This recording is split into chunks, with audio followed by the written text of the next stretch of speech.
Assalamualaikum warahmatullahi wabarakatuh. Bismillahirrahmanirrahim.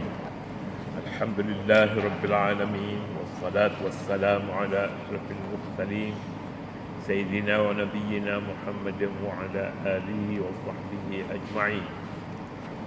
Subhanaka la ilma lana illa ma 'allamtana innaka antal alimul hakim wa la hawla wa la quwwata illa billahil aliyyil 'azim.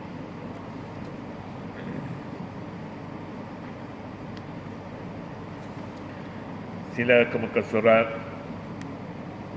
berapa ni? 401.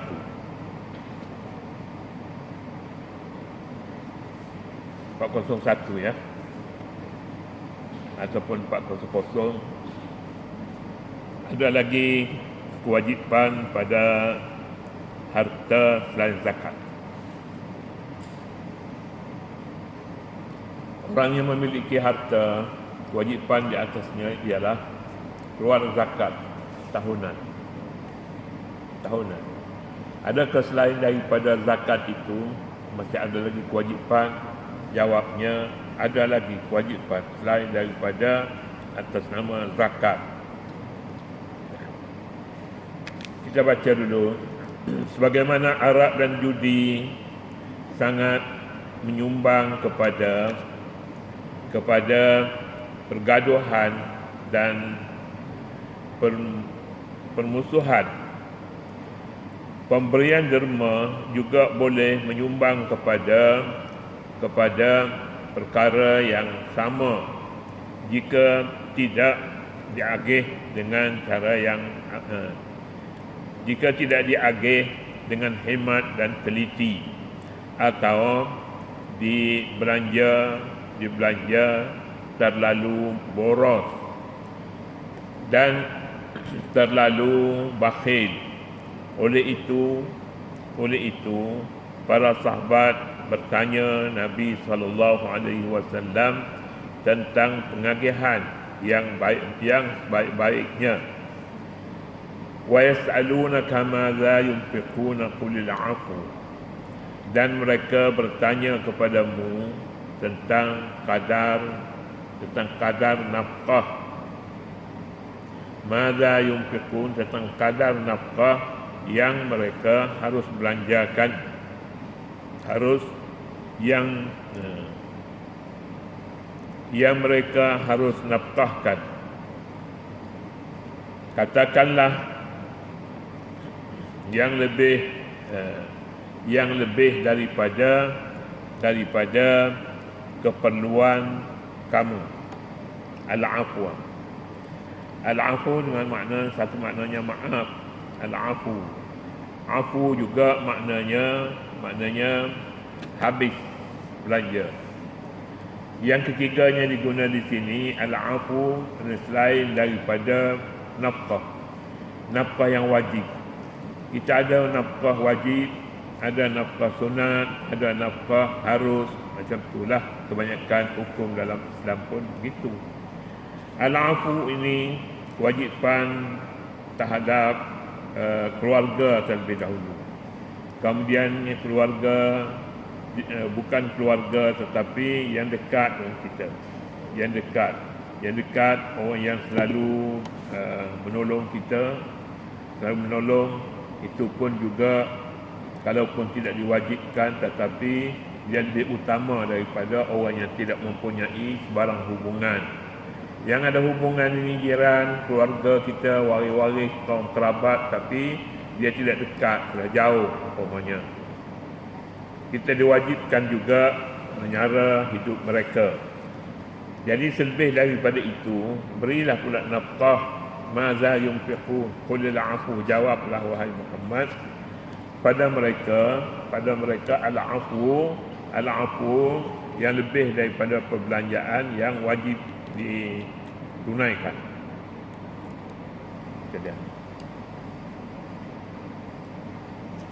Perkataan al-'afu membawa arti sesuatu yang lebih daripada keperluan, mudah diambil dan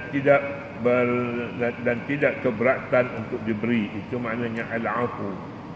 Al-afu maknanya mudah diambil, maknanya di mana-mana pun boleh dapati barang itu mudah, dan pulaknya sesuatu yang lebih daripada keperluan, mudah diambil dan tidak keberatan untuk diberi. Tak payah kita pikul-pikul bawa pergi pikul barang tu nya banyak, mestinya 10 kilo. 10 kilo tu dah banyak nak beri pisang 3 sikat, 3 tandang misalnya, itu telah menjadi keberatan. Apa yang dia dapat yang diberi selain daripada zakat ini ialah barang-barang yang mudah dibawa, mudah didapati barang itu. Al-afu itu maknanya. Maksudnya perbelanjaan, maksudnya belanjakanlah jua yang lebih daripada keperluan kamu, dan janganlah kamu berasa bimbang akan jadi miskin apabila membelanjakannya. Lupakan berapa kadar yang sepatutnya diberi atas nama nafkah yang wajib ini, yang bukan zakat tapi wajib. Macam mana lupakan berapa kadar perbelanjaan. Dengan kata lain, belanjakanlah seberapa yang ada sebagai sumbangan untuk faedah kaum muslimin. Dalam riwayat daripada Hakim bin Hazim. Hakim bin Hazim ni nama orang, sebenarnya bukan hakim tempat orang minta jatuhkan hukum yang dalam bicara mahkamah. Tidak, bin Hazim, Hakim bin Hazim radhiyallahu anhu. Ini juga sahabat Nabi SAW. Jarang kedengaran. Begitulah sahabat, ada yang 5,000, ada yang 10,000, ada yang 5 hadis saja dia riwayat daripada Nabi, ada yang 1 hadis, ada yang tak ada hadis langsung, tak meriwayatkan hadis, tak diriwayatkan. Tapi bagaimana orang itu sahabat Nabi juga, tinggal laginya dia tak simpan hadis padanya, ataupun ada hadis tak nak riwayatkan kepada orang, maka nama juga tenggelam. Tapi bagaimanapun sahabat Nabi, ada keistimewaan sahabat. Afdalus sadaqati, ini riwayat Hakim bin Hizam. Hakim bin Hizam ni ada riwayatnya daripada Nabi, katanya afdalus sadaqati au khairus sadaqati an zahri ghinan wal yadul ulya khairun min al yadis sufla wabda biman ta'ulu. Ini hadis yang menyatakan tentang kepada siapa yang nak diberi dan bagaimana pemberian zakat selain daripada pemberian harta nafkah yang tidak diwajibkan seperti zakat. Terjemahannya sebaik-baik sedekah ialah sedekah yang lebih daripada keperluan. Tapi keperluan ni, kalau banyak keperluan tu, besar keperluan, dia makan harta yang wajib kita beri nafkah atas nama bukan zakat. Perluan tangan di atas, yakni tangan memberi lebih baik daripada tangan sebelah bawah, tangan penerima lebih baik. Maknanya tangan penerima pun baik juga. Orang jadi orang yang menerima sedekah, menerima nafkah baik. Tapi yang lebih baiknya orang memberi. Siapa orang memberi dalam hadis ni? Dalam hadis ni dibuat satu kiasan, tangan sebelah atas, tangan sebelah bawah. Wabda biman ta'udu, mulakanlah dengan orang yang di bawah tanganmu. Orang di bawah tanganmu maknanya di bawah kewajipan kamu memberi nafkah padanya. Jadi mereka itu mesti didahului.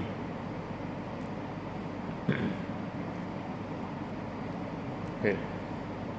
Hadis ini menyatakan bahawa sebaik-baik sedekah atau bantuan yang diberi ialah yang lebih daripada keperluan.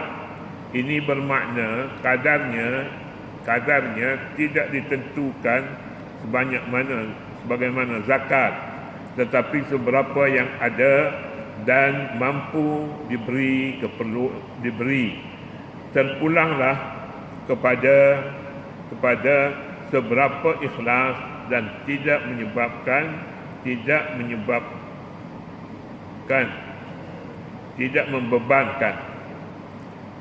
Seberapa ikhlas ini yang wajib diberi selain daripada zakat, diberi kepada orang yang di bawah jagaan pemberi, tapi kalau jagaan itu orang yang paling dekat dengannya, maka itu namanya wajib atas nama nafkah. Tapi jika dia lebih jauh, siapa orangnya seperti bapa-bapa saudara, ibu saudara, ini yang lebih dekat dengan pemberi, mulailah dengan mereka terlebih dahulu. Sayyid Qutb mentafsirkan afu artinya harta yang lebih daripada perbelanjaan pribadi yang tidak bersifat mewah dan megah. Kalau yang bersifat mewah dan megah, duit ada tapi nak beli motorkar harga 500,000 misalnya, itu dah lebih daripada itu, tak termasuk. Al-afu ini perbelanjaan kita lebih daripada perbelanjaan biasa. Itulah dia yang diwajibkan memberi nafkah. Jadi kalau begitunya, kalau nak kiranya berapa ringgit, berapa ratus, berapa ribu sebulan untuk belanja dapur dia, perbelanjaan keluarga, makan minum. Selain daripada itu, tak boleh kita nak simpan saja tanpa memberi pertolongan atas nama bukan zakat kepada orang yang miskin, yang miskin. Tapi zakat tidak tidak berada dalam barisan pertama. Itu namanya al-afu. Zakat saja menurut Sayyid Qutb telah memadai hanya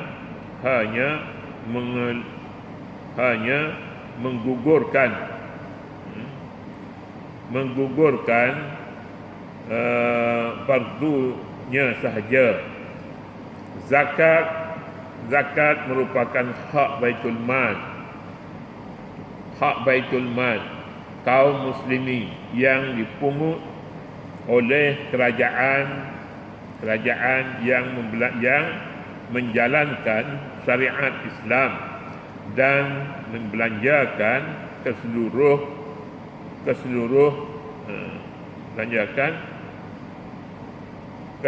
saluran tertentu, seperti selain zakat masih ada lagi kewajipan terhadap Allah Subhanahu wa taala dan hamba-hamba Allah melalui hartanya.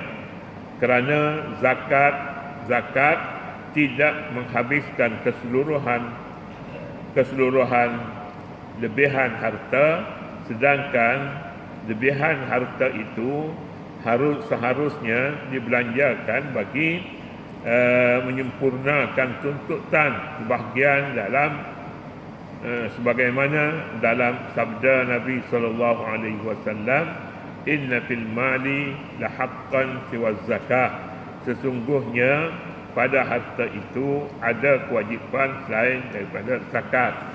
Ini kata Sayyid Qutb kata selain daripada zakat masih ada lagi saluran-saluran yang wajib diberi, tapi bukan atas nama zakat. Lalu disebutnya salah satu daripadanya ta'rif artinya harta yang lebih daripada perbelanjaan pribadi yang tidak dibelanjakan atas nama mewah dan megah. Tidak. Jadi yang dibelanjakan atas nama kemewahan dan kemegahan itu tak boleh mengeluarkan, tak boleh kita hentikan zakat. zakat perlu dikeluar, alasan belanja untuk kemewahan itu tidak boleh menggantikan zakat.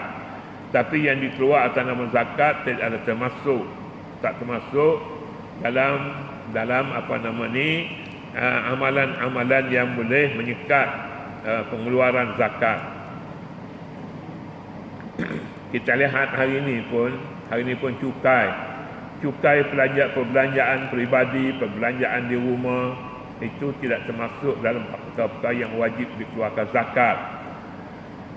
Perbelanjaan untuk ibu bapa umpamanya, perbelanjaan untuk membeli komputer, perbelanjaan untuk membeli alat tulis, membeli buku, ini termasuk dalam senarai barang-barang yang wajib dibelanjakan, kerana barang-barang itu tidak boleh menghalang seorang daripada mengeluarkan zakat yang wajib. Zakat yang sunat bila-bila masa saja, seperti zakat dibuka. Tetapi zakat sunat namanya, sedekah namanya, itu bila-bila masa saja. Jadi bertepatan dengan undang-undang